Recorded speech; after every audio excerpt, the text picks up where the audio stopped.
Bonjour à tous, j'espère que vous allez bien. Noël approche et aujourd'hui j'en ai profité pour vous apprendre ou rappeler tout ce qui s'est passé un 25 décembre dans la saga. Et vous allez voir que J.K. Rowling a fait de Noël une date importante dans la saga, et cela dès le premier tome, dans lequel Harry découvre pour la première fois la magie de Noël dans tous les sens du terme. En effet, il reçoit ses premiers cadeaux et parmi eux la cape d'invisibilité offerte par Dumbledore. Cette cape n'est pas des moindres, puisqu'on apprendra plus tard qu'il s'agit d'une des 3 reliques de la mort. On se rend compte que dès le début, Dumbledore avait commencé à donner les clés à Harry pour vaincre vous savez qui.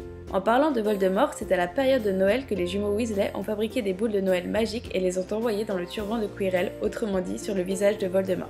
Ce même jour, Harry utilise cette cape et en profite pour se balader dans les couloirs. Et il découvre la salle sur demande dans laquelle se trouve le miroir du Riséd. Petite parenthèse, aviez-vous remarqué que Riséd signifie désir à l'envers? Harry découvre donc le miroir du Riséd et voit pour la première fois les visages des proches de sa famille. J.K. Rowling a forcément mis cette scène le 25 décembre pour faire un lien entre la famille et Noël. Dans Harry Potter 2, où la chambre des secrets est au cœur de l'intrigue, c'est le 25 décembre qu'Harry, Ron et Hermione en profitent pour boire le polynectar enfin prêt, et se transformer en Crabbe et Goyle et par malchance en chat. C'est donc ce soir-là qu'Harry et Ron en profitent pour essayer de tirer les vers du nez à Malfoy. D'ailleurs, je trouve étonnant que J.K. Rowling ait fait rester autant d'élèves à Poudlard à Noël avec la menace de la chambre des secrets. Et surtout que dans le premier tome, Malfoy, Crabbe et Goyle se moquent du fait que certains élèves restent à Poudlard à Noël. Dans Harry Potter 3, Harry reçoit l'éclair de feu anonymement. On sait maintenant que c'est son parrain Sirius Black qui lui a offert.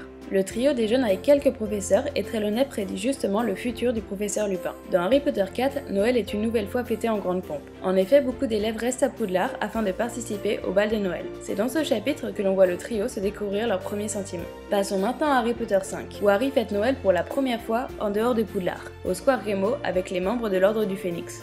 Le jour de Noël, il rend visite à Arthur à l'hôpital Sainte-Mangouste où il rencontre Neville et sa grand-mère. C'est à ce moment qu'on apprend ce qui est arrivé aux parents de Neville. Dans Harry Potter 6, le trio passe Noël au terrier et Harry a la visite du ministre de la Magie, Rufus Grimjour. Ce Noël, qui d'ailleurs est nommé par le chapitre Un Noël glacial, est marqué par des discussions autour de la montée de Voldemort, et des soupçons que Malfoy est lui aussi devenu un mange-mort. Pour info, pour ceux qui ont uniquement vu les films, dans le 6ème, on voit la maison des Weasley attaquée et brûlée par des mange-morts. Cette scène n'existe pas, c'est un ajout scénaristique sans doute pour ajouter de la noirceur et de l'action au film. Enfin, dans Harry Potter et le relique de la mort, la veille de Noël, Harry et Hermione sont à Godric Hollow. Harry découvre pour la première fois le quartier où ses parents ont habité, ainsi que leur tombe. Et voilà, j'en conclus que J.K. Rowling a marqué les 7 Noëls de la saga. En énumérant tous ces faits, on se rend compte de l'évolution des 7 tomes et que la fin d'Harry Potter 4 marque bien la remontée en puissance de Voldemort. Je trouve aussi que les événements de Noël reflètent bien chacun des livres. C'est donc tout pour aujourd'hui, j'espère que ça vous a plu. Si c'est le cas, n'hésitez pas à mettre un pouce bleu et à vous abonner. Je vous souhaite à tous un très joyeux Noël et à bientôt!